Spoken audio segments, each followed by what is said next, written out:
surprise mechanics. But where are those good old-fashioned values on which we used to rely? CD Projekt Red!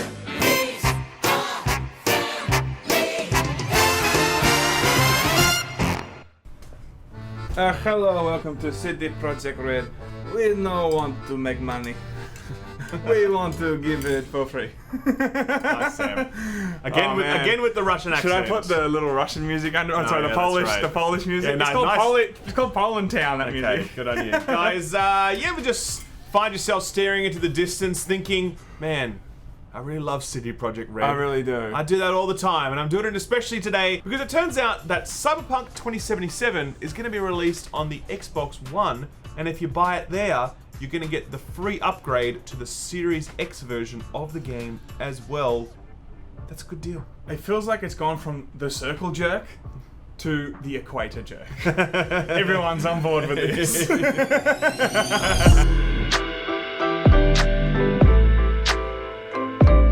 Okay, so let's just get straight to the news so we can unpack it, because there's lots of back and forth about what all this means. So let's just try and clarify it all here. Let's start with the tweet. Sam, I'll let you read this one. Okay, cool. What once there was Today, Junior! games should never be forced to purchase the same game twice or pay for upgrades. Owners of Cyberpunk 2077 for Xbox One will receive the Xbox Series X upgrade for free when available. This is actually in conjunction with another tweet from Ekbok.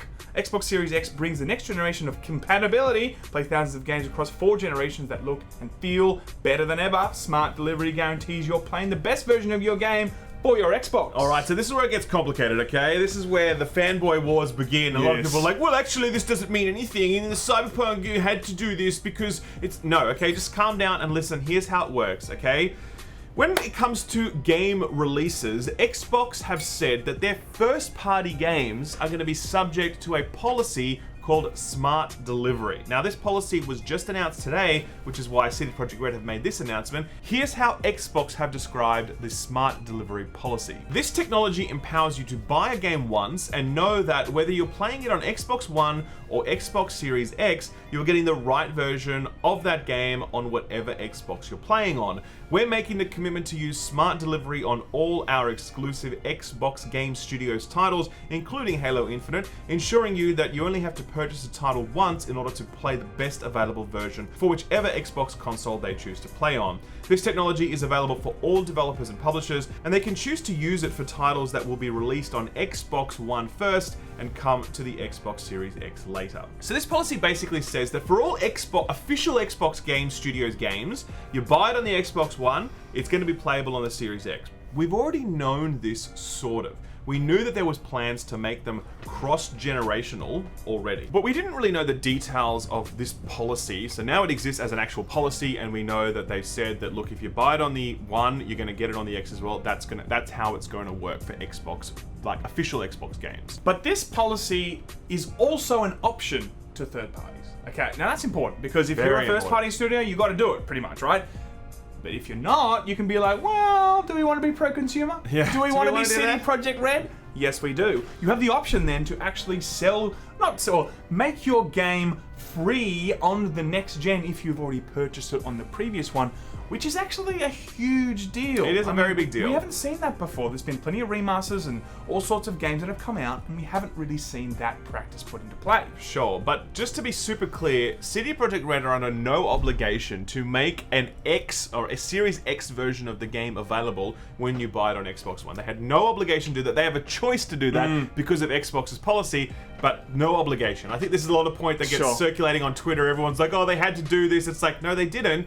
That's their choice, man. They're also under no obligation to put loot boxes in, and they don't. And they're also under no obligation to make shitty DLC and make you then charge you $20. They've all yet again, Cyberpunk, yet again, CD Projekt Red doing the Lord's work, really. And it's an interesting precedent. But before we get there are plenty of games that have done it, like GTA, for instance, right? They brought it out on the previous gen. Bring it out in this one, and they charge you a full price, baby. And people line up and pay for that shit. So there's also a precedent there showing that people have already, it's a done practice, and people will line up and buy that game again. Very much. I mean, even if you look at stuff like The Last of Us, which was released on PS3, and Which then was a also released remaster. on, but it was a remaster. There was work that went into making that game better, so it's kind of like it was justified, I guess, that they charged for that. And then there's stuff like Shadow of the Colossus, which is a complete rebuilding of the game from the ground up, and it looks completely different and completely stunning. And so obviously it makes sense that, well, they put a lot of work into that, you charge for it. It all exists on a continuum, right? Your GTAs and your Last of Us and your, Shadow of the Colossus. But at the end of the day, like, chips down, CD Projekt Red didn't need to do this, right? They've chosen to do this, and they've left a lot of money on the table because of it. Totally. Because I was so expecting, everyone was expecting 100%. them to release this game this gen, sit on it for a year, wait until maybe some DLC comes out, and then a year from now, 18 months from now, release it on next-gen consoles for full price with DLC included and maybe one or two new features, charge full price for it. People would pay it, man, because it's like, well, okay, I think fair people enough, would have been fine with it, because the bottom line is people know that if you're bringing something from one gen to the other, I don't know how much work that is going to be, but there's going to be some time to do that. It's going to be some things that you need to be doing to make sure it works and is as most optimized as possible in the next gen. So, that could have been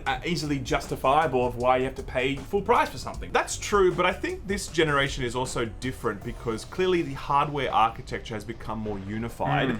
And it's more of a move towards incremental upgrades. So a lot of people are likening this policy to, say, Xbox One versus Xbox One X, where you buy it on Xbox One and you can automatically play the X upgrade version. They're saying it's the same thing. And I guess that's kind of true, but this is cross-generational. This is the first time we're seeing cross-generational versions of games playable that are not just, hey, it works and it's exactly the same, but they're different versions of the game with better graphical fidelity on the next-gen consoles that you get access to because you bought it on the previous gen. That's a first for video games. And I think it's going to set a precedent here that Sony and third parties will they'll have to kind of respond in some way. Let's face it, I'm definitely on Xbox's side.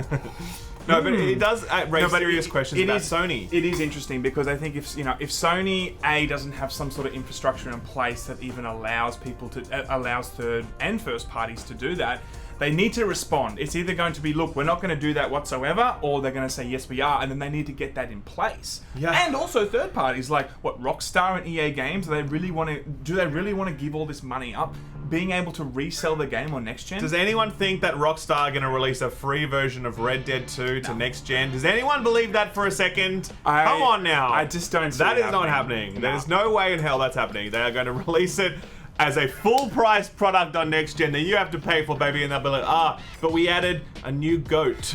You know what's going to happen? New goat DLC. Bethesda's going to be like, guys, Fallout 76 is free on the next gen. I was like, no thanks, that's all thank good. you. No thanks. No, but it does create some serious pressure for Sony to clarify what their policy on this is, and also, as we've said, with third parties. But look, it is a very, very pro-consumer move. Once again, CD Projekt Red sort of leading the way across the entire spectrum of this industry, and just, look, it's amazing to see a company like this operating. They just became the second largest company in Europe as well, according to their stock prices. Behind Ubi? Just behind Ubisoft. And they've done all that on the back of like good quality and treating the customer well. It's just like capitalists hate them. CD Projekt Red used this one trick to become the biggest games company in the world.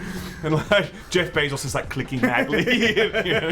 Guys, that's the news. Let us know what you think in the comments below about CD Projekt Red. Are they a good games company? Do they make good video games? Tell us below in comments and reply to each other and be nice. Goodbye.